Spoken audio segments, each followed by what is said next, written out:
All I have to offer is words. Just words. Words. Words. Words. Words. Nobody cares. What's going on, my beautiful peoples? Today is June 20th. And, I need to say this now because, just so everybody's aware, I'm going to just flip this episode super fast that, it's election season. Right now, go out and vote for the primaries if you're registered Democrats, because aquí in the city, nobody's really running for the Republicans. Don't say it is what it is, but I'm not going to get into all of that. But, just so we could, kick it off into high gear, who we got on deck? My brother, my main man, Dre, Drizzle. What's going on? What's happening? What's up, my beautiful people? Happy to be here. What's going on, man? I feel like every time I see you, you look more youthful. Stop it. Stop it. Well, you can keep going.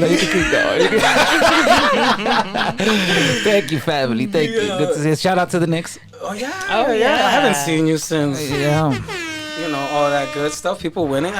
You would know. The vibes is right out there. The vibes. The people was going crazy. What's wrong with people nowadays? No, people needed that. Needed that. Eso fue un desahogo del diablo. Un desahogo, bro. Everybody sacando el jugo. Tirando papel de toilet, no árboles. Come on. Dios mío, bro. Paper toilet sales haven't gone up since COVID. Bro. For good reason this time. Oh, man. And that other lovely voice that, we already got on deck. The lovely, the honorable Ivette. It's so nice to be back. It's been forever. Oh, my God. I missed you. I know. I missed you. I miss being here. I miss you all the time. So happy to be back. Happy to be running again. And, we're back at it. Like we never left. Today's guest is someone that on a personal level we've crossed paths many, many times. Although we've probably kept it more at surface level conversations. What up? Nice pleasantries.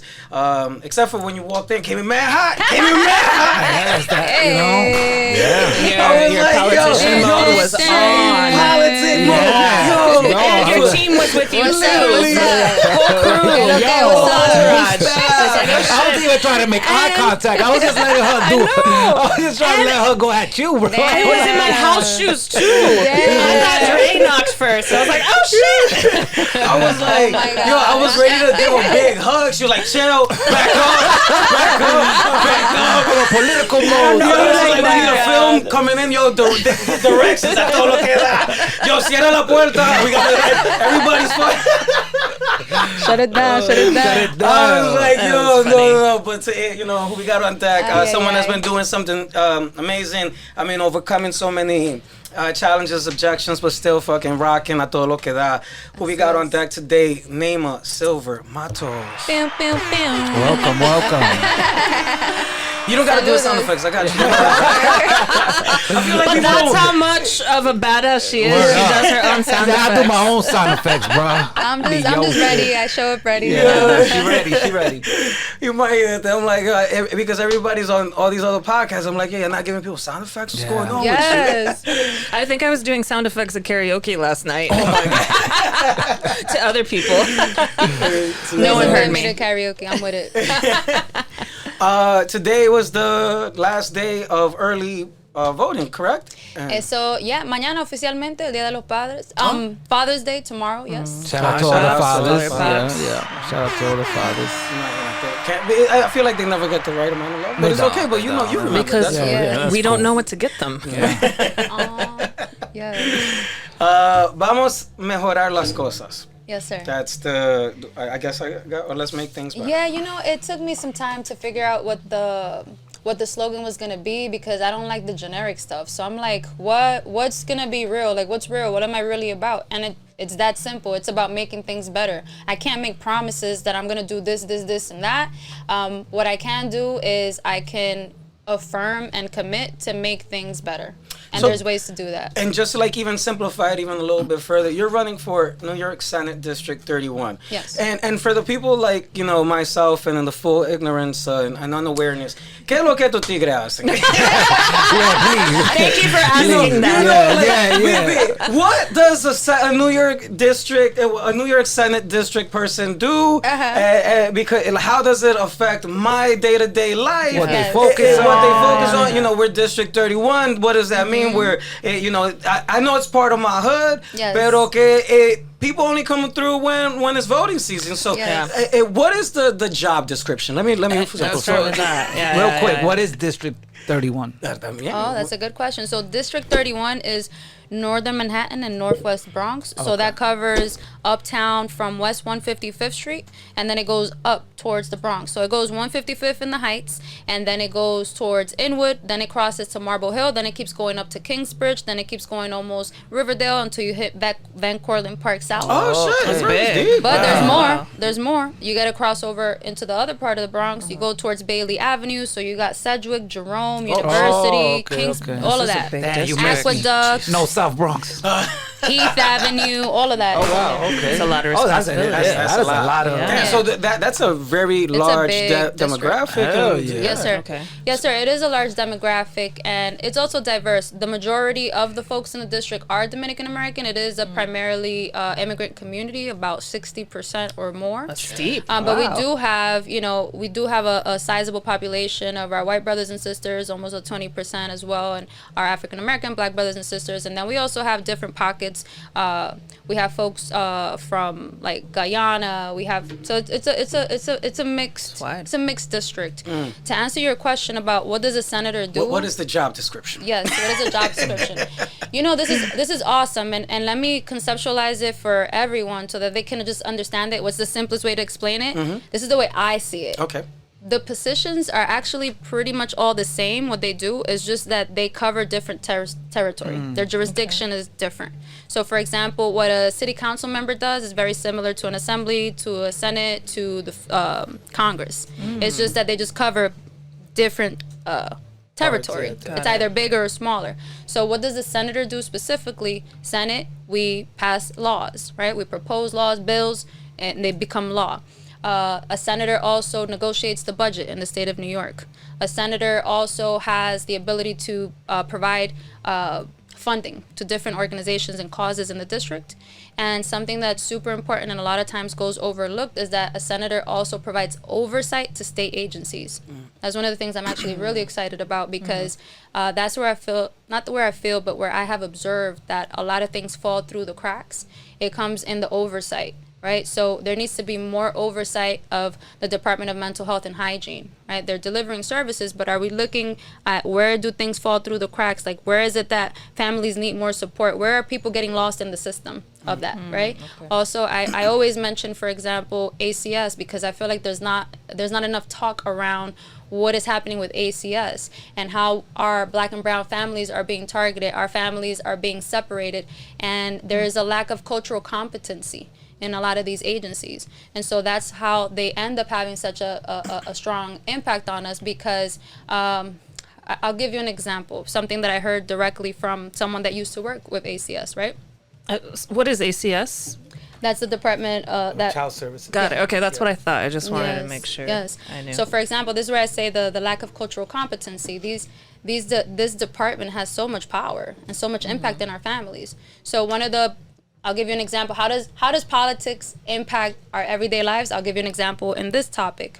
So a parent's child can be taken away, right, by ACS.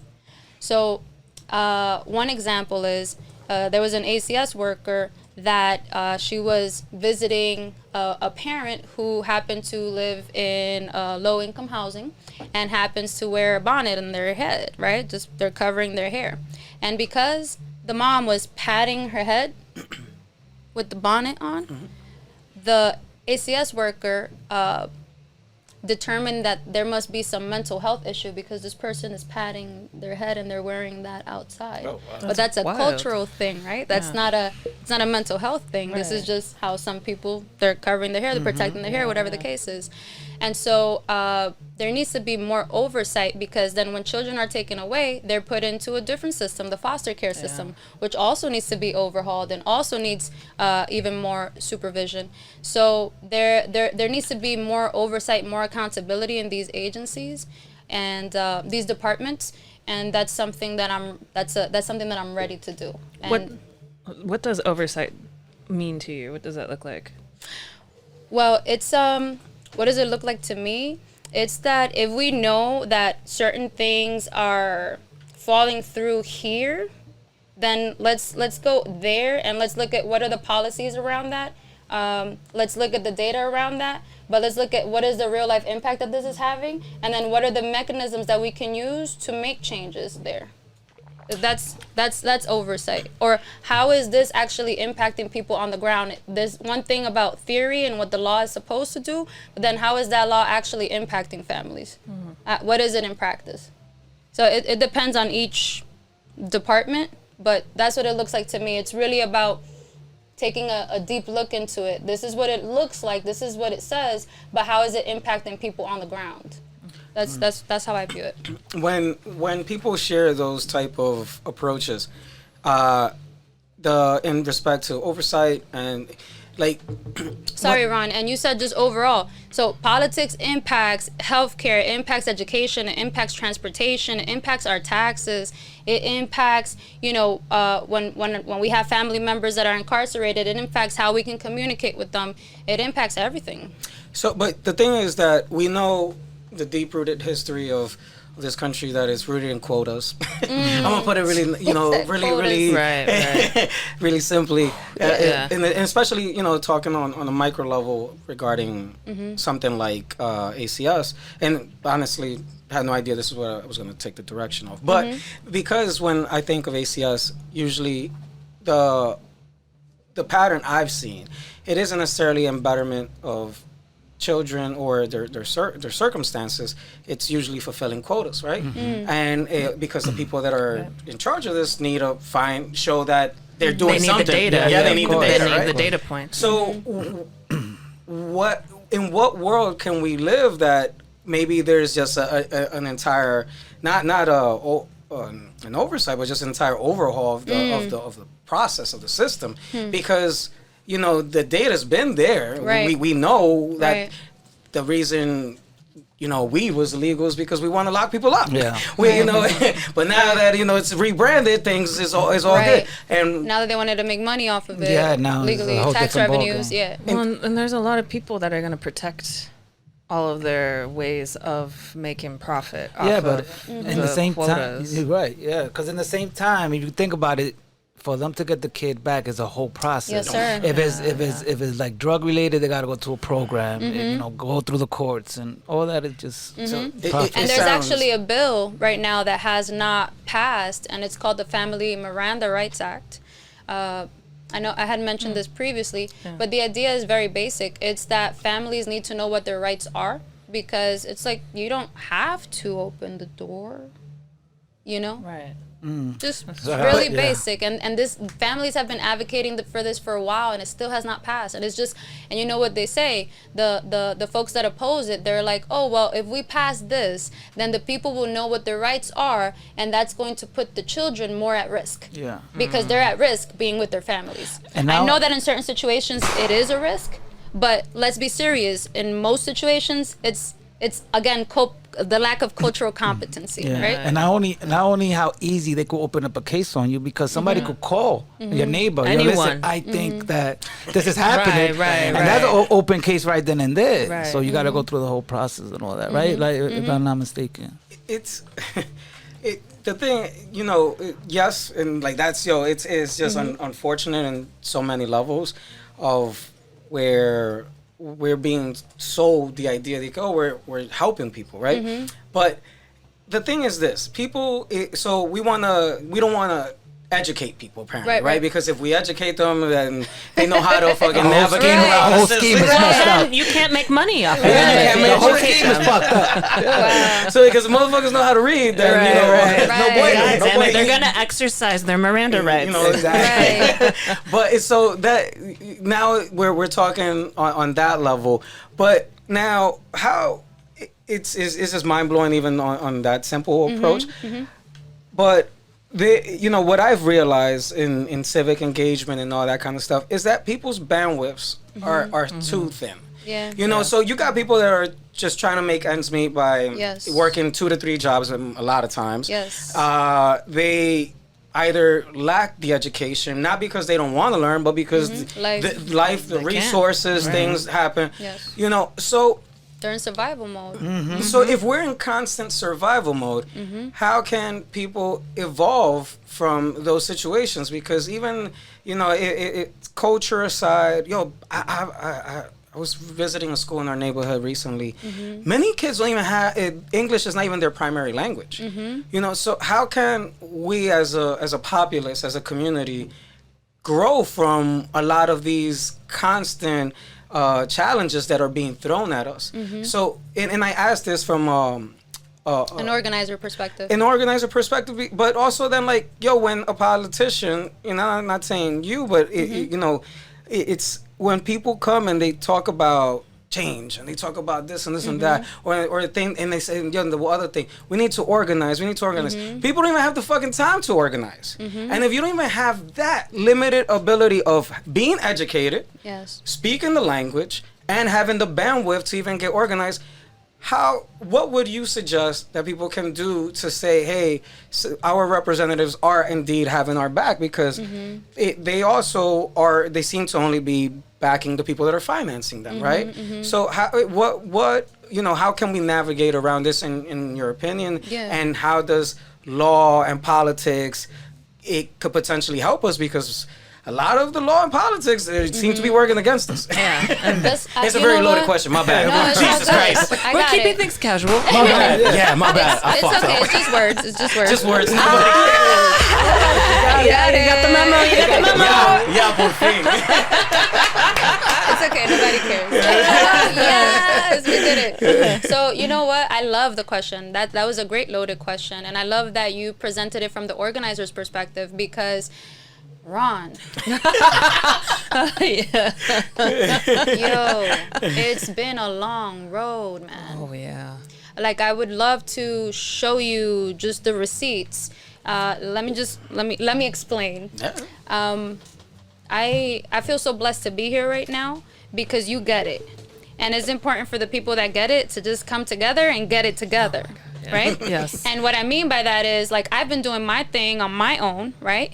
You've been doing your thing. Everybody's doing. So let's keep doing our things, but let's bring it together. And so that's why I'm so excited about this. No matter what the results are on Tuesday, it's just gonna be an evolution of my organizing capacity.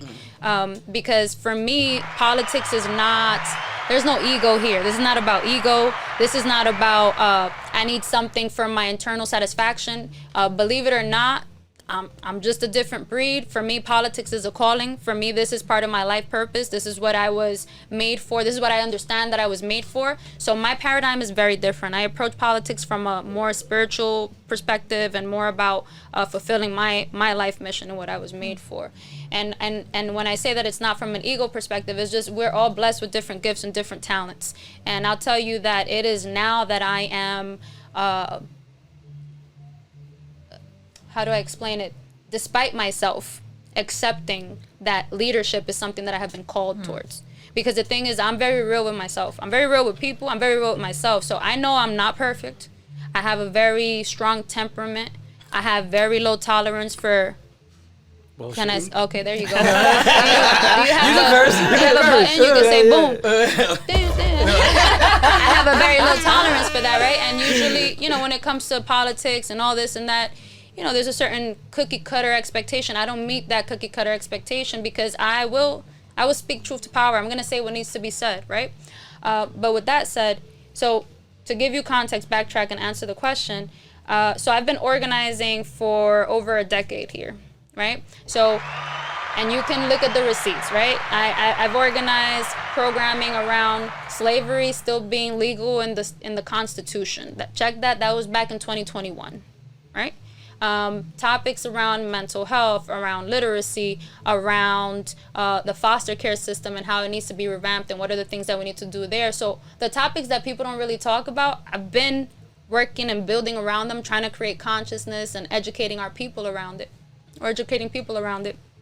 And if you were to ask me all these years, Nayma, what's your hobby? What do you do for fun? Community service, helping people, constituency services. And it's just for free this whole time. So understand it's on my own time. No matter what, it's always been on my own time for years. Why? Because for me, I'm doing what I was called to do, what I'm supposed to do, right? That's my guiding star, my North Star. Just, this is what you're supposed to do, because as I was saying, we all have talents, right? So some people, it could be cooking and cleaning, and it could be designing and technology. For me, it's bringing people together, it's problem solving, and it's being resourceful, right? And it's also having the capacity to articulate and advocate and not back down, right? And that just comes as a product of life. But again, to answer your question with the organizing, If I have my skill set of what I do, and sir, I tip my hat off to you, because the whole cleaning thing that you did and the way that you're able to simultaneously make sure you're organizing volunteers in multiple locations, that's organizer skill set. So imagine if we get real organizers to come together. Number one, real organizers that understand what are the tricks that we have not been privy to, right? So for example, I was actually in a panel with Vladimir from Happy Monkey yesterday, and he brought up such an amazing point. You ready for it? You want to know how we can actually transform our communities financially and in terms of public safety and everything, right? In terms of we can lower the shootings, we can help people with their finances to be able to pay for rent, everything. How about, this is what he said, if we all were to get life insurance, do you know how that would transform?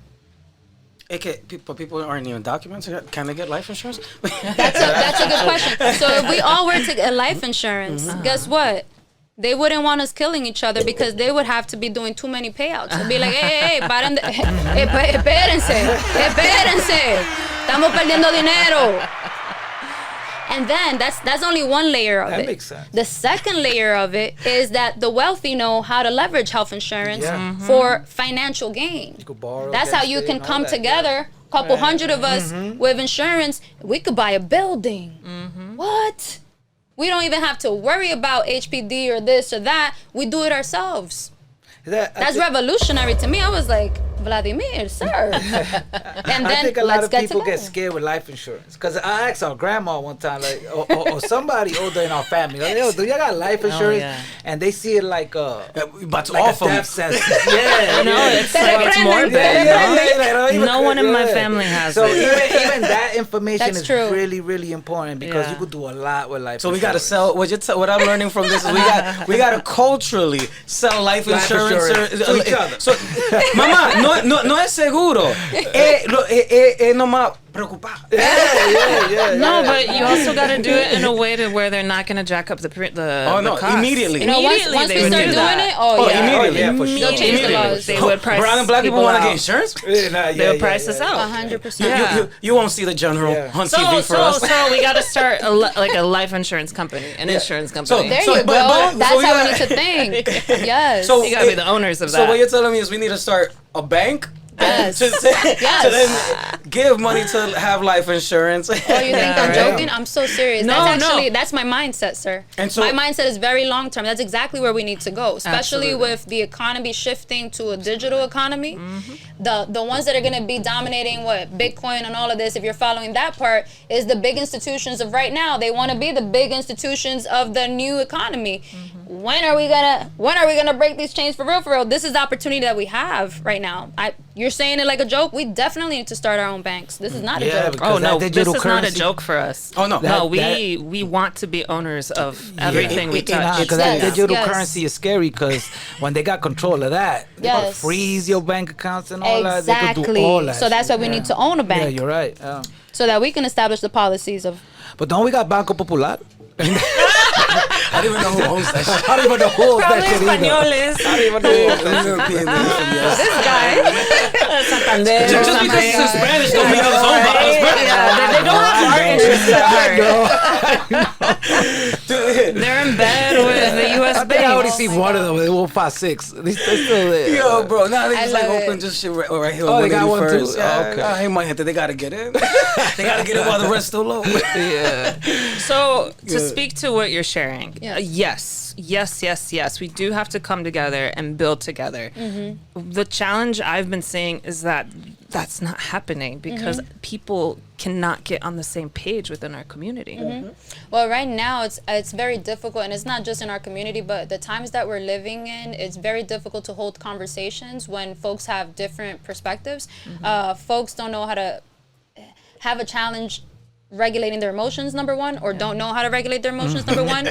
Number two, they don't know how to separate their beliefs from themselves, because you need to be able to, if you hold a belief, you need to be able to have a conversation around it, and to hold the thought that, hey, maybe this belief, maybe it's good, it's accurate, or maybe it's trash.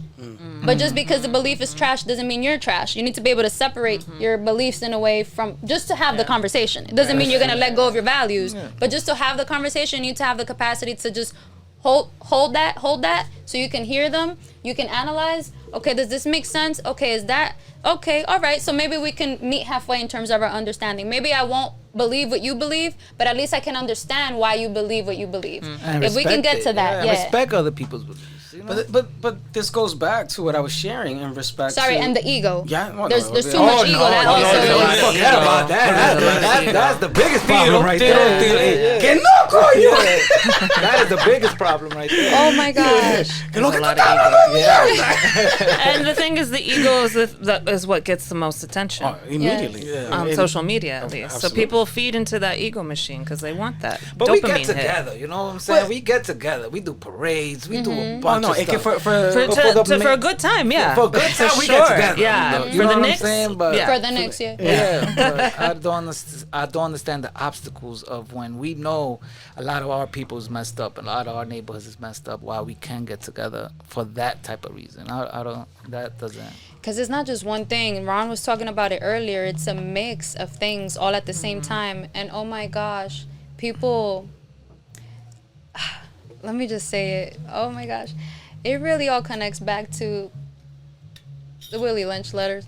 I know that there's been a movement to discredit the Willie Lynch letter, and I think that's also part of the master's tools, because why would they want us to know exactly what was the psychological framework that they were using to break black families back in slavery times, right? Like, what were they using to instill 300 years of psychological warfare internalized? For the They don't people- want us to know that. For the people that don't know the Willie Lynch letter, what is it? Do you want me to answer that? Or Yeah, somebody yeah, else? Yeah. So basically, there was a slave owner that was invited. Let's put it like this: a wealthy, well-to-do slave owner from the Caribbean, let's say, was invited to Virginia to be a keynote speaker for other slave owners. So let's say they had a meeting of a whole bunch of slave owners, and he's coming here to say, "Hey guys, I have this program that's gonna make sure to whip your slaves into shape. I'm gonna show you how to destroy the black man.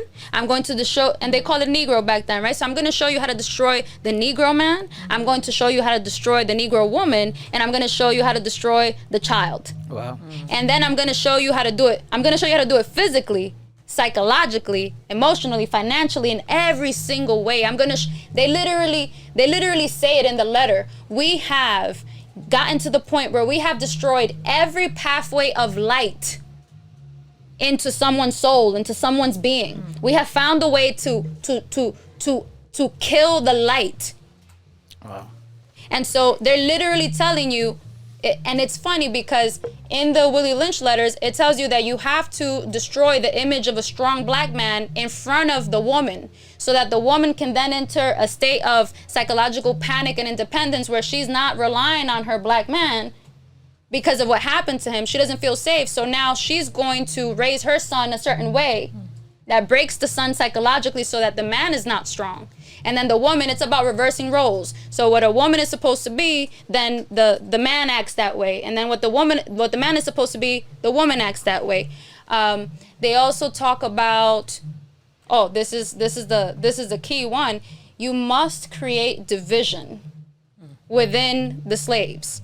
They must you must tap into envy. Envy is stronger than anything else, and the differences are stronger. So you have to put you have to put the lighter skin against the darker skin. You have to put the man against the woman, the older against the young. You have to create that division, and that's where we're still living that now.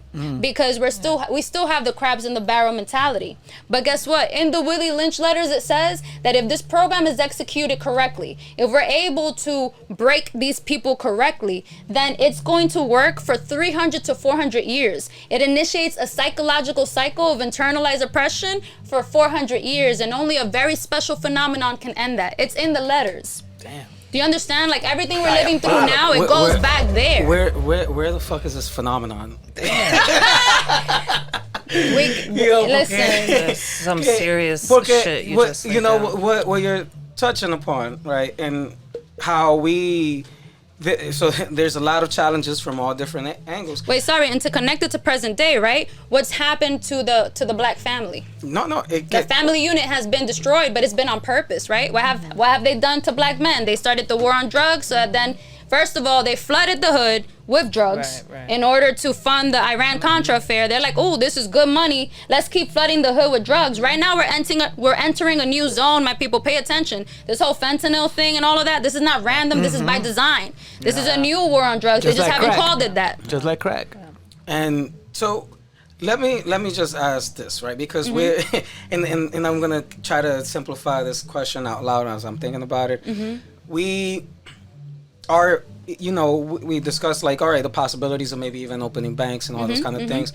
And you mentioned as people of color, however people wish to identify themselves, sure. porque ya.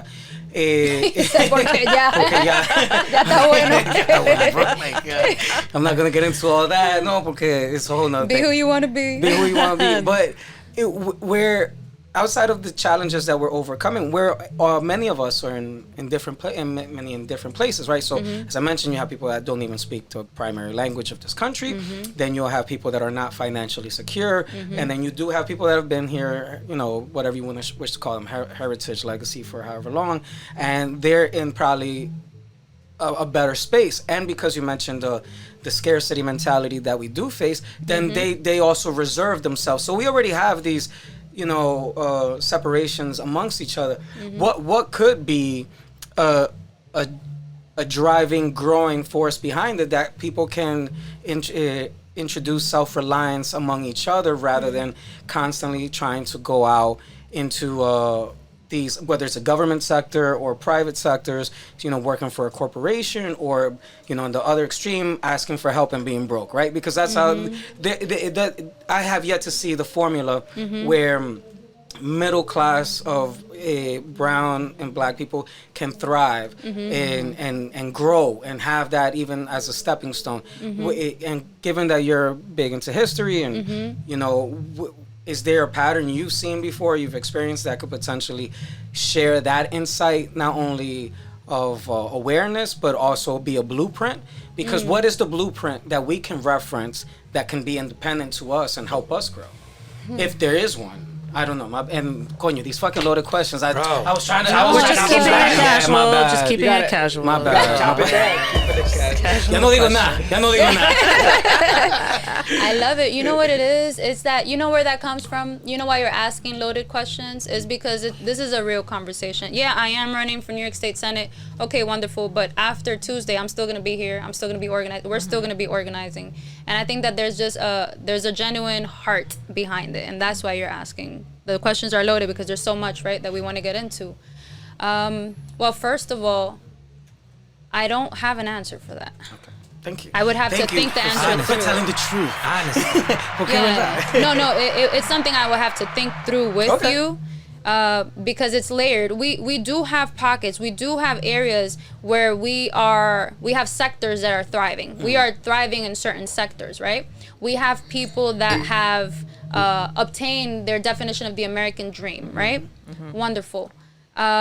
we also have seen instances where when communities become too powerful, communities of color, they are literally destroyed by the mainstream forces, right? Like They're seen as threats. there have been towns that have been bombed. Oh no, you cannot be financially well off. And what we said earlier, like if our people were to get life insurance, all of a sudden life insurance, the game switches because if we're being really real and if we analyze what's happening, guys, for those that think that voting doesn't matter, that your vote doesn't matter, that all politicians are the same, that it all sucks, blah, blah, blah. You know what? Yes, there's a part of it that is systematic, but at the same time, there's also accountability. We need to start taking some accountability, self-accountability. At the end of the day, you are your own citizen. If you have time for Netflix, if you have time for YouTube, if you have time for the Knicks game, if you have time for everything else, you have time to take some time to research on politics and what are some issues that you care about and get involved. Get involved locally or get involved however you want. But please don't say that your vote doesn't count, because if your vote didn't count, they wouldn't go so hard right now to take away the Voting Rights Act that our ancestors fought for so hard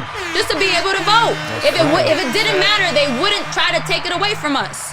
That's right. That's right. So, But it's the algorithms working against us. Yeah. on purpose, though, that is very true. Let me ask you this. You know, a lot of people in the hood and in neighborhoods like this, they always got this bad picture of politicians. How you, as somebody running, could bring them back to trust politicians again? Yo, first and foremost, sorry, I just had a moment. The first meme that I ever made was that SpongeBob meme when he was like, I'm out, like, I'm gonna head out. Y'all remember that one? Yeah. Yes. Kind You remember the when SpongeBob was just gonna... I will look it up. I'm gonna head out. Oh, yeah. Oh, And I'm out. Yeah. Yeah, and like it was a different situation for each one, and okay, I'm gonna head out. I made one. Like, so my first meme was like, they'll say that. It's like the type of person that is like, oh yeah, it doesn't matter, but then they don't show up to community board meeting, they never show up to precinct council meeting, they don't go to a PTA president. So remind me of the question because se me fue. No, for the people in the hood and neighborhoods like this, you know, they got a bad light. Politicians have a bad light on them. You know, they think they're corrupt. Or Yes. You as somebody that is running, how will you get that trust back from them, or try to get that trust back from them? Because a lot of people be like, fuck politics. Exactly. I see all the Congress people. Unless they get money in their pockets, then they're quick to hand off the vote. The Congress are they doing trades. They No, eso tigre están acabando with the market. It's not even about people not wanting to vote. They scared. It's not. But now the thing is, like, the common phrase, like, oh, you're voting for the better of two evils or some dumb shit like that. Because then the options are limited, right? As you mentioned, the two-party system, the thing. Entonces, it's like, all right, cool, you know, and coño, this is gonna be loaded again. Dale. It's okay. It's yours. Come on, It's gonna circle it back. It's gonna circle it back, right? Like, yo, es que también tú te quieres meter en la política y después, and then they got these people, you know, then you get blocked, right? Exactly. And so, you know, you tell them I'm not answering for you, but I'm saying, like, you tell them, yo, go and vote, and then it has to be like, but for I'm different. I bring this, I bring that. I understand what you're asking. I understand what you're asking. So that's a big obstacle. So at that point, that's a big obstacle. They feel the fatigue. Yeah, it's a big obstacle. So then, honestly, go ahead. What's the phenomenon that needs to happen? Oof. Yeah. Check That's a it major out. phenomenon. So, no, pero... But to answer his question, you know what? Matter of fact, let's keep it simple. What would you tell people to have them vote for you? Yeah.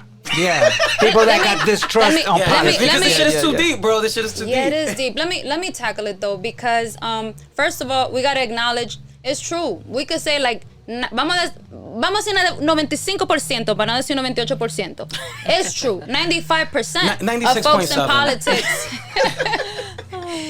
of folks in politics are not there to be of service to the needs of the most vulnerable, or are not there to problem solve, or so let's acknowledge that. Okay, got it. There's no money to be made off broke people. Well, there's only money to be made. There's only money to be made from broke people, but not off broke people. Yeah, they make a lot of money from our communities. Yeah. So with that said, I'll acknowledge that. So I get that all the time when I'm on the street. It's like I literally get people releasing their frustrations on me, and I've learned not to take it. Now I've learned to deal with rejection. I don't take it personally. I literally had somebody say to me, "Yo no voto por basura." Yeah. And I was like, I don't know you. You don't know me. That got nothing to do with me. I'm like, I'm sorry for your experiences. Let's keep it moving. Or you'll have people that they just you're knocking on their door, and for the most part it's been positive experiences, but I have had those experiences where people they see someone that's in politics, an automatic assumption. What do I tell them? I was like, look, you cannot blame me and you cannot put me in the same category of whoever has let you down before. I have not let you down. And if you actually look at my track record, I have been about service like my lifetime. It's been about service. It's been a history of service, you know, in any way, in any capacity. And if I have been doing that without resources, just being resourceful, no staff, no real support. Except for the great staff that you have right now. Shout out to them. Shout out to them. Shout out to them. Shout out to them. Great staff. I love Yo, They're working over there. no han soltado ese iPad. No. Yeah, they're working. Yo, ese Command center. typey. Command center. Oh my God, 20,000 memes have gotten out since Looking then. at the stats right now. I love it. Listen, all I can say right now is join me and then test it out. Like, that's all I can say. One of the things that I'm going to be doing is launching the Community Service Club. And that's my, like, all right, you know what? It's been like 2 decades of organizing. I've been doing it myself. It's time to make it a collective thing. It's like, what's something that will bring me joy?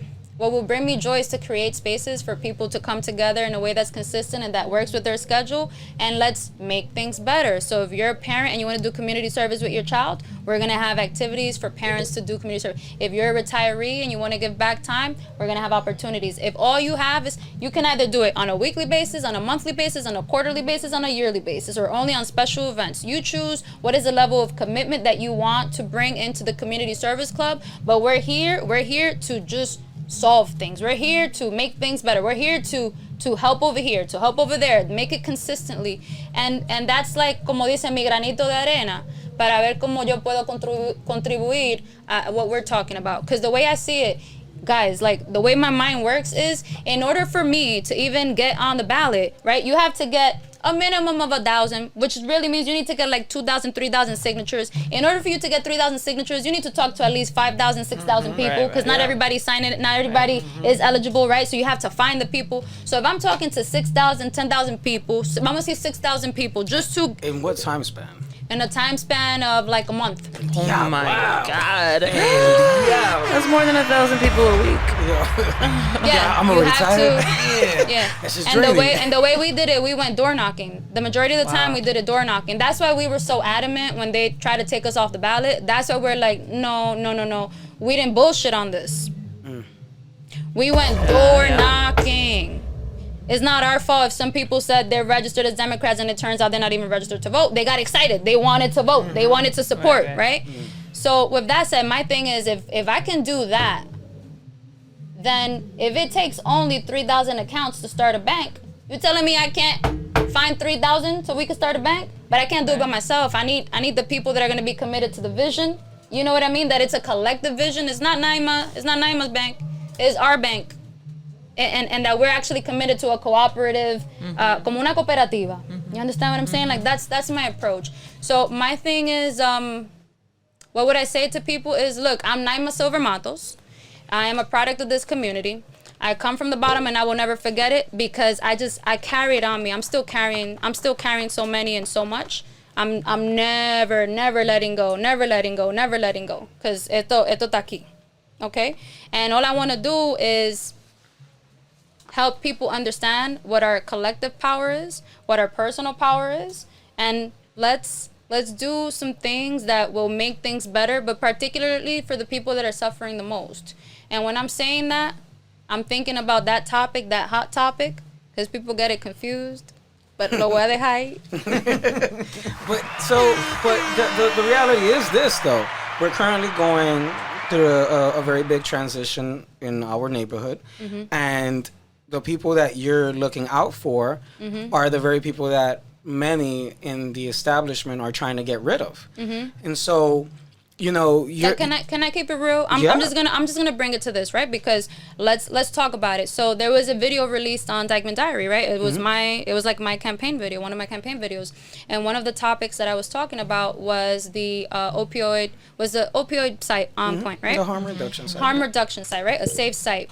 And to be very clear, I support that our brothers and sisters that are dealing with addiction and those kind of issues, that they receive the support services that they need. That's number one. So my people, and when I say my people, everyone in my district, keep calm. Keep Calm. Okay, that's step number one. However, to be very clear, what I do not support is for the placement of that site to be, I'm gonna say it, east of Broadway. I don't support it being there. You know why? Because the reality is that though these are safe sites that save lives, it comes at a price to the folks that live around there. Absolutely. Okay? It comes at a price of public safety. It comes at a price of psychological warfare. It comes at a price of, it's a high price to pay for a district and an area that is already dealing with the consequences of the war on drugs and the war on poverty, right? And so for me, it's about equity. Equity. Why do I say it's about equity? Because the opioid epidemic epicenter was Hudson Valley. The data shows, if you get the data from the OnPoint site, the data shows that the majority of the folks receiving the services, even from its initial moments, were from Orange County and New Jersey. And there's a certain stigma to this, right? So people don't want to be in their own districts seeking those services, so they go elsewhere. So what? So what happens? They put those sites where? Where the poor people live that are not organized, don't know how to advocate for themselves. Because I'm sorry, but it's not okay for our kids to be seeing needles, to be seeing that. Yeah. They're already seeing enough. There's already enough subliminal messaging. I don't think they need to see even more of that. You understand? And it's not just about seeing it. Again, it comes back to equity, because I wonder, I truly wonder, would folks feel the same? Can we move that site? Would we be moving that site to Cabrini? Would they be okay with that? No. Would it be okay if we move it to Overlook Terrace? Absolutely not. Is it okay if we move it to Hudson Heights? Well, what is it okay if we move it, right? Well, what location would be okay, though? Well, what I'm proposing is that the location be moved to Orange County. That's what I'm proposing. Or it needs to move out of where it needs to be moved out of the area that folks are already super poor and dealing with all these issues, and then we have to carry that public health crisis on our back. I'm just not okay with that. Again, the folks that are dealing and suffering with addiction, which steals your life. It steals their life. Like it steals your light. You live just for that. You know, like I know that that's somebody's daughter. I know that's somebody's son. So I do have compassion in my heart for them. But then why are we putting that against or competing with also the needs and the well-being of our kids and our working class families? It's all intentional. Why are those things being pinned against each other, put against each other? But why? And you know, we do ask the question of why. We know the answer. The answer is it's human weaponization. Yeah. This community has the highest, if in all of New York, the highest rent stabilized apartments. You know, and so you have women, you have grandmothers, they're paying way below market value rent and passing the apartments down. Correct. And passing the apartments down. Yeah. And so the way you get these people out is by making their situation worse, so they voluntarily leave. Yes. And so we keep asking these roundabout questions. You could why? The intentionality between human weaponization, the limited resources, because we're in within this 10-block radius. You know, you go avenues across. There's a very, very big difference quality of life. Correct. And the income brackets change as well. Correct. You know, there's less trash on the streets. There's less trash on the streets. There's trash cans. You go on New York Times, they're advertising. There's less survival mode. On New York Times, you see every week a new article of where to move, and they say Washington Heights, and they're the most affordable, and they put these happy white couples, families. All these articles on families that live here, and our people. And when I say our people, Black and Dominicans. They are quick to be like, nah, okay, I'm going to Pennsylvania. Now I'm going to move out of here. Right. And so we are voluntarily leaving our space because we're not calling out the intentionality of what is happening in our, and so I'm taking a strong stance on it. It's not easy, but you know what? I literally have been in the streets outside listening to people, and there are so many people that have said it. I've even heard, to be fair, I've even heard our white brothers and sisters, parents that are tired of seeing the needles in front of their kids' schools. And I understand that OnPoint picks up the needles, all you have to do is call, but that shouldn't even be a thing, because I'll tell you what, that wouldn't be acceptable in District 2. So why is it acceptable in District 6? And this is the reality too, that OnPoint. And that's the educational districts, for those that don't know. New York City District 2, very affluent. New York City District 6, where we are at, is us. No, and you know, there's many topics that we can discuss. I think my position is of, rather than asking why, we're not just calling things out for what they are. And it is human weaponization, and they're trying to get rid of us by any means, because between you know, the limited services, all this other stuff. But my thing is this, you know, we accept it. You know, we literally accept it. And you know, the same people that represent us. We need, you know, this is gonna sound it might sound very simple. One of the things that we do need is inspiration. This is one of the intangible things.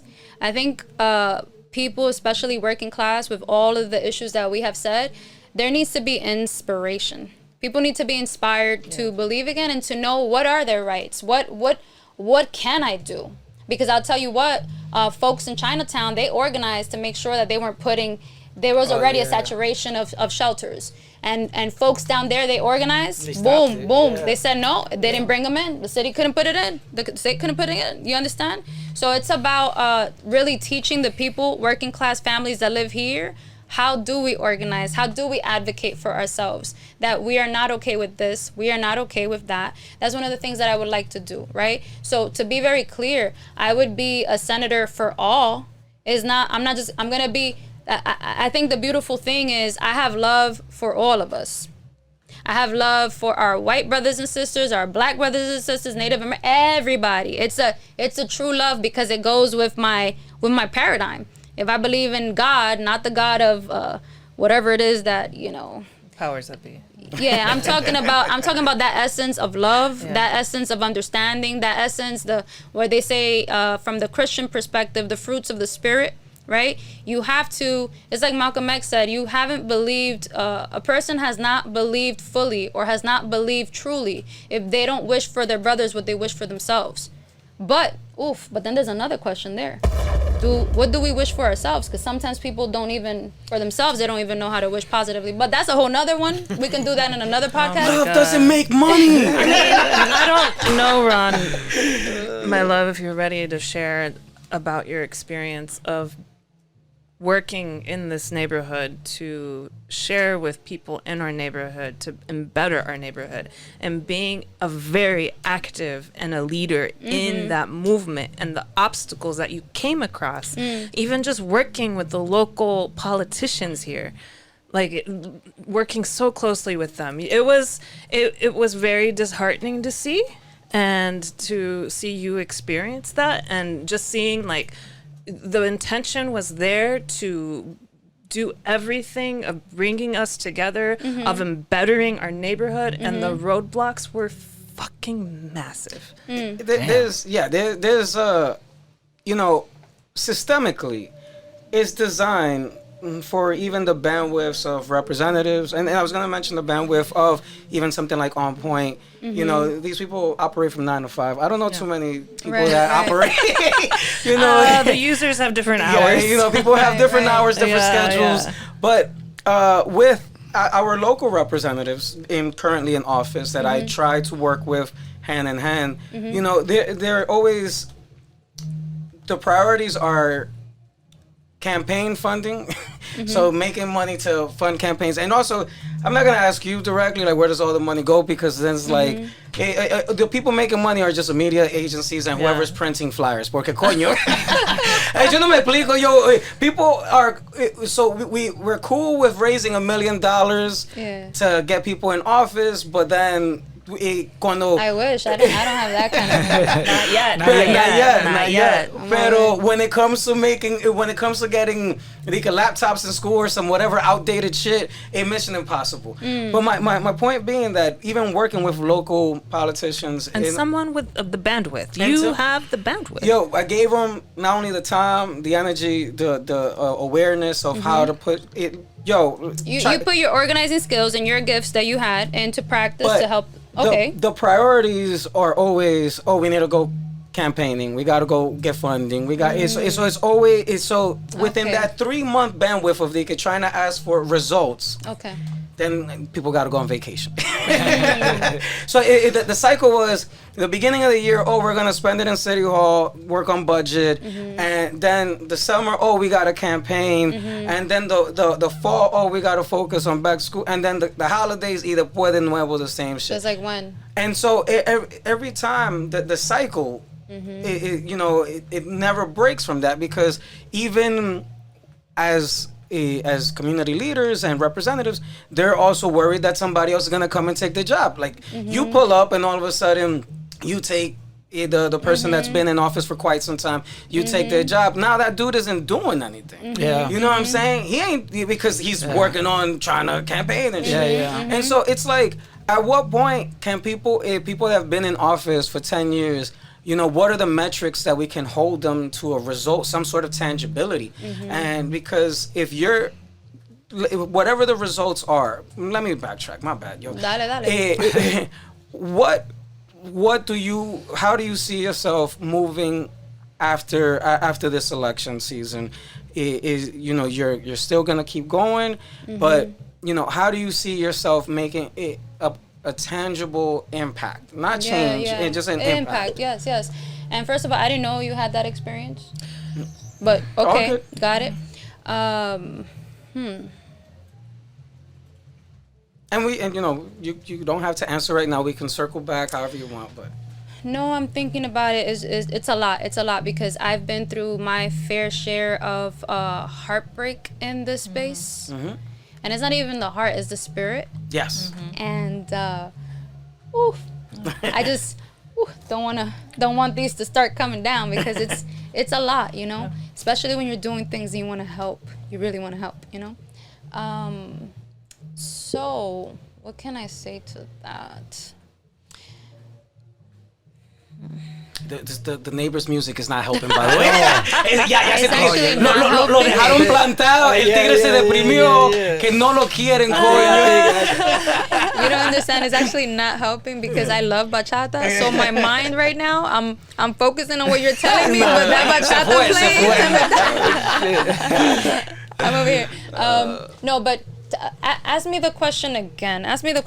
What is it that you said? Okay, once this election is over, then what comes next? What's the tangible impact you see yourself trying to create? So what I have to say is this: I had been committed just from a place of my heart to just be of service and help and create programs, direct programs, grassroots programs that actually reach people directly. And it got to a point where I have to say I got tired after like 15 years of just continuously, because even my lifestyle, like I needed to understand that even having kids, I put on pause because I'm like, I know that when I do have a child, I'm going to be a very intentional mom and very hands-on and very, se te fueron 18 años. Entonces, just because I was really committed to this path.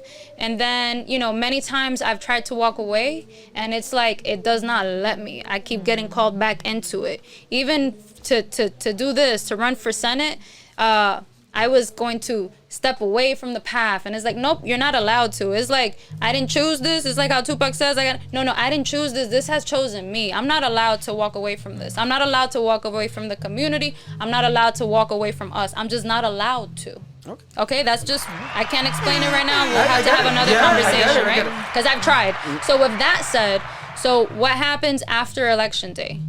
What happens after Election Day is I'm going to propose something. I already said it, right? Community Service Club is one of the ways that I would like to contribute in a long term, in a way that's tangible. And it's going to take, I'm going to be reaching out to people like you, We're going to come together. We're going to establish what are not just the values, but it's like, look, what is it that you want to accomplish that's tangible? What is it that I want to accomplish that's tangible or even intangible? And let's organize around it. It's not going to be around an election cycle. It's not going to be around, no. It's just, let's actually do this. Let's do this. Whoever wants to join in, and let's go forth for as long as we can, for as long as we're able to. Okay, look at that one, yeah. It's like I need all the Avengers to come together. The Avengers, let's come together and you know let's what go it is? Forth. That's it. It's the whole Captain Planet shit. That's what Yes. it is. That's what it is. Do get it. Earth. I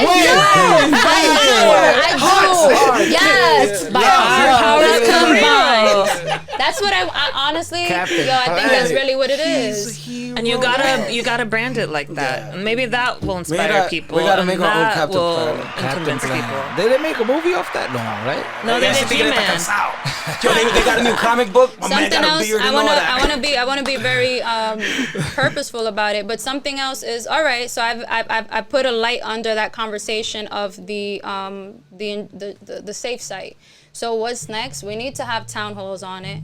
We need to bring people out to share what their experiences are. What are the experiences of the educators, of the parents, and everything? Let's organize around that so that we can actually push. Para ver si podemos sacar eso, because it's not just me saying it. I need the community to show up and share how they feel.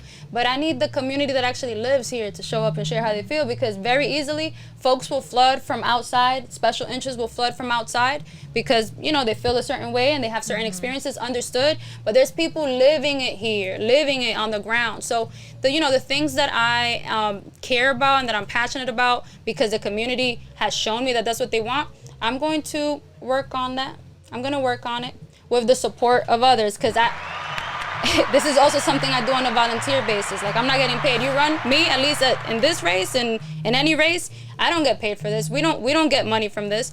On a congressional level, you're allowed to give yourself a salary. On a state level, you're not allowed to get paid anything. So I'm volunteering my time doing this entire thing, So to tackle the substance use in the neighborhoods and all that, how will you try to tackle it? And what about if they turn OnPoint into like an inpatient program that is not a safe place for people to use, but to actually people to get rehabilitated? Would you go for that? That's another conversation. We will need to speak specifics. Que no coordinate. No, it's. Yeah, let's speak specifics, because it's just like rezoning and all of that. It's all about what's in the details and what's in writing and what are we negotiating and all of that. Gotcha.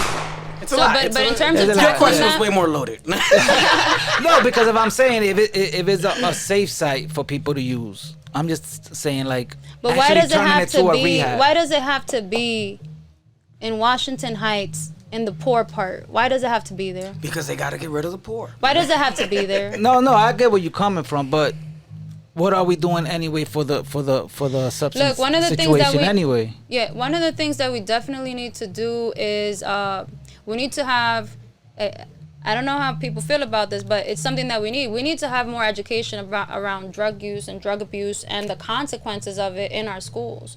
So one of the things that we could do, since we're talking about, drugs, the MRTA, right? There's tax revenue that is supposed to be allocated to the communities that were most impacted by the war on drugs, right?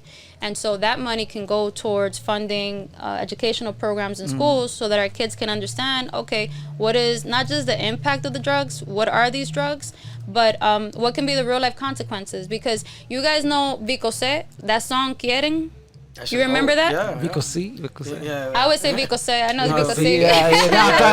That's my Spanglish. Spanglish. The same person. Yeah. Like Vicose. It's Vicose. But he said Quieren. Do you remember that song? It's been very long.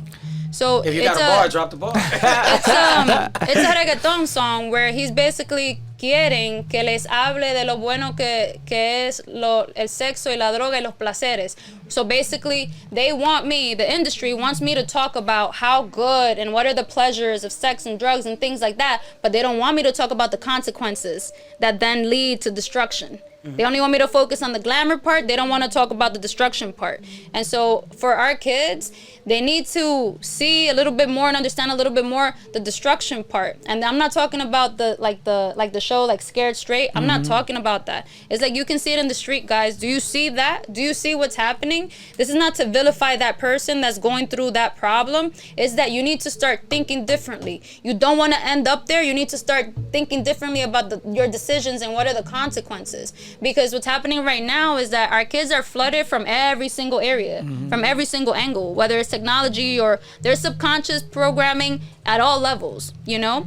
And so it's going to take a coordinated effort from multiple levels of society to make them see, to help them understand that there's just a lot more beyond what the culture is being presented to them, right? So what you're telling me is we need to bring back Rough McGruff. Or just say no.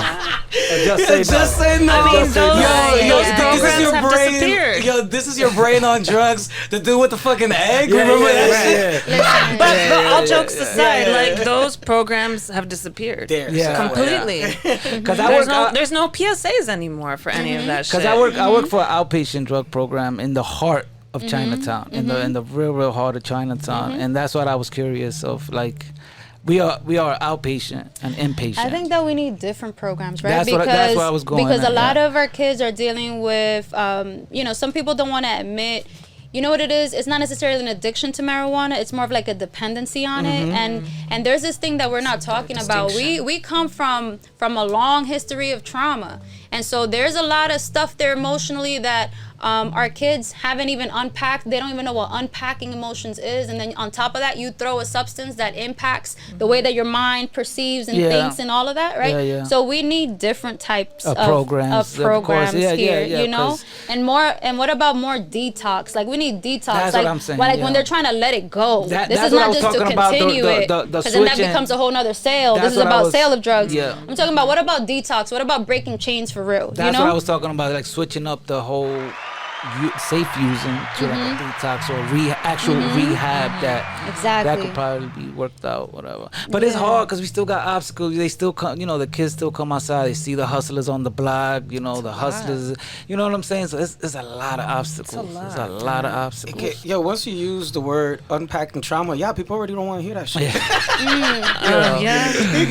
Que no coño, no go fucking light up this blunt. They gotta start bringing out the chacletas. Yo, bro, bring out the chacletas. Needs to be the new belt. Let me tell you something. I truly hope I'll tell you this much. Whatever the results are, June 23rd, you're still gonna see me doing the work. I'm still going to continue doing the work, and I'm going to continue reaching out to folks, and hopefully the right people say yes, and we're able to collaborate. And it's not for politics; it's just to do the work. Look, I'm here because I hope that I can serve as an inspiration, not just to this generation, but future generations, and even the older folks, to know that not all the youth is lost. A lot of us have been working really hard for a very long time and giving the best of ourselves, to make things better. And it's not for the looks of it. There's no trophies, there's no awards, there's no nut. We're just doing it because this is what we believe is the right thing to do, And so I think it's just important to have someone that has Nayma is a collection of everyone that she has encountered, and I carry everyone's stories and experiences. So when I'm looking at policy, when I'm looking at proposals, when I'm looking at things, I'm not looking at it as Nayma. I'm looking at it as, okay, so how's that gonna help my friend that lives in the Dykeman houses? How's that gonna impact her? And how's that gonna impact the viejita that I saw over here on St. Nick? And how's that gonna impact, Javen over here in 5th grade? And how's that gonna impact this lady that's receiving? So, like, I look at it like that. Like, how's it really gonna impact people on a tangible level? No, that's the Instagram. Your passion is incredible. No, the purpose is there. Your purpose is so clear. Yeah, absolutely. Yo, Absolutely. Just because I know your team mentioned that they were going to leave at minute 45. It's Gotta wrap it up. We're now at an hour 10. Se pasa rápido. So I just And wanted... these are amazing people here. Like, everyone here is a powerhouse on their own. Ghislaine, she's actually the founder of Latin Quarter, and she has a vision around that for our folks as well. You have Noquel, who is an immigration attorney, but he's just a brilliant mind. Oh, my Lord. Amazing. We have a young lady that's here who actually cares about giving back from New Paltz in undergrad. Okay, so I have one question. yes. I love your middle name, Silver. Silver? Is there a story behind them? Silver. So actually, yes. So Silver is actually my own family last name, and then Matos is my husband's last name, and Silver is actually Sephardic Jewish. So Jews that went to the Dominican Republic. And you know, a couple generations later, then became Catholic, Christian. You know. Oh wow. And so that's where it comes from. That's where Silver comes from. De la República Dominicana, but by way of. No, and I have to say it because here's the funny thing, and then let me say it because people won't know, right? Like, you see me, and then it's like, so I have my dad's skin color, right? But then my mom is. If you would call it black in Spanish, right? Because ella morenita, right? And then on her side, it's everybody is dark. On my dad's side, everybody is white, is light skin, you know? So that's a whole nother conversation. I've seen our family. But I embrace all of me, and I'm very proud of my heritage. Very proud of my heritage, African heritage, Latino heritage, Jewish heritage. I'm proud of it all. Yeah. It's been a beautiful conversation. My brother Dre Drizzle, last call for words. Amazing conversation. Thank you so much. I see the passion in you. Just the way you carry yourself and the way you speak about what you want to do for the communities and everything else is amazing. And I hope that you get it. And I hope that you could bring all that energy back to the communities because we definitely need it. And good luck with everything. And hope everything turns out right. Lovely, honorable. Your purpose is dazzlingly clear. I think I said that right. But I really hope that people can encounter that and really see that and understand that you have voiced that this is your purpose in life and you've tried to deviate from it, but it brings you back. Like you are on your path, and I celebrate that, and I'm excited to see everything that you're going to do. Your road is long, but I think it will be very fruitful, and yeah. Big supporter. Thank you. Nayma, it's been dope. Yes. I was a little worried when you walked in. It's like, she's gonna go south. It's a vibe. I told you I was straightforward. Down to business right away. I was like, so can we record yet? What can I say? This has been beautiful. I would say this. I would just say to whoever's listening that let's take better care of ourselves. And I say that because I've been on the campaign trail, guys, and I still get my dad calling me like, Nayma, you need to eat. Make sure you eat today. Remember to eat, right? So even myself, I'm going to say that as a reminder to myself because for the past couple of days, I've actually been eating full meals. And so my body's like, oh, thank you so much. Thank you so much. So I'm just going to say, let's take care of ourselves because there's a lot going on. I know that most of us are carrying so many things, so many different issues, so many situations.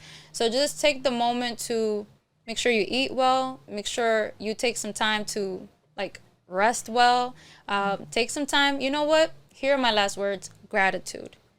Because gratitude can transform, it can transform your whole vibe, it can transform your mind. This is what I do. So when I find myself getting flustered or, there's a lot frustrated, I have to remind myself to take a minute and start giving thanks for things.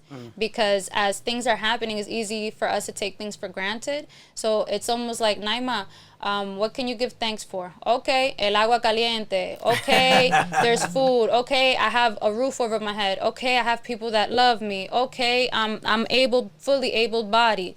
Okay, I have food that I can eat. All right, wonderful. This happened with this person and this has come up and this and this. You know what, God, thank you. You know, give your gratitude however you want to whoever you want, but just giving thanks, it helps you focus on the positive and a little less on the negative, and then solutions might even pop up. So I'll just say that, like, no matter what it is that you're dealing with, take some time to give thanks for what you do have. People underestimate that. It's true. It's true. You gotta sometimes remind yourself that, it's not that bad. Que no, coño. It's not that bad. Que no, coño. Que ya. Tiene que ver más. Esto no puede ser todo, coño. Good luck. Good luck. Oh, man. Good luck. Esta vaina se está yendo al diablo. Ron, no, you're saying that. Now you're reminding me. Listen, there's so many of our people that work so hard. Yeah. I know so many people, carpenters, handymen, supers, that work so hard, Ron. And they only get paid like, what, $300 a week, working over 50 hours a week. And that's what they're earning, and that's how they pay rent, that's how they pay for food, that's how they take care of their kids and their families. And they work so hard, tan explotado. Es una explotación de la gente. And so for me, that's where it comes from. It's like, yo, you can't offer me anything to deviate from looking out for the best interest of the working class, because I know too many people that are living. It's no. There's a lot of hurt people. No. Instagram rule number 2. A lot of struggle. I'm gonna be quiet now. I know. Yo, this is the thing, like, because, and I mentioned earlier, like, yo, the bandwidth and people done, right? Like, they're tired. People are hurt out exploit. here. What I wanted my slogan to be was "Ya está bueno." Ya está bueno. But I was That's telling a you, good you can't use that. That's good. No, pero come on. I was advised, like, no, you can't use that. I'm gonna Ya X this está out y bueno. vamos a ponerle Ya ya está está bueno. bueno. That's a great slogan. Hey, how do you say it in English? That's what exactly what I'm about to ask. Enough. Enough is enough. It's enough Enough is is enough. enough. Tato. Yeah, people What are would we listen to doing? that. Why That'll do we be go my with next this de que slogan. vamos a I don't mejorar know. la cosa? Ya Nah. está bueno. Ya está bueno. Ya está bueno, papá. It cuts. That's what it does. It cuts. Yeah. Nah, forget this. But you know, this inspires. I hope this inspires. Vamos a mejorar las cosas. I'm Ya trying to está offer hope. bueno. Ya está bueno, está mejor. I gotta lie, you should make some shirts off that. Just put Nayma. Just put Nayma. It's just words nobody cares. Yeah. Yo, it's been an absolute pleasure chatting with you. Like I mentioned in the beginning, we've crossed paths before, and obviously we've never had this much of an in-depth conversation. So thank you very much for stopping by. I appreciate you so much. But most importantly, thank you very much for sharing your experience, your outlook. No, it's everything is just a lot. And I know the challenges you're facing are not easy ones. You're, politics aside, pero es que, the fact that we're brown in America in itself is already a challenge. Oh, being a woman, that carries its own weight. And it's so the fact that you continue to do more and you do want to make things better and let's make things better and all that good stuff. But in full transparency, like this conversation just really highlighted how much do you just care to build and preserve what we're trying to build out here, and we're trying to grow.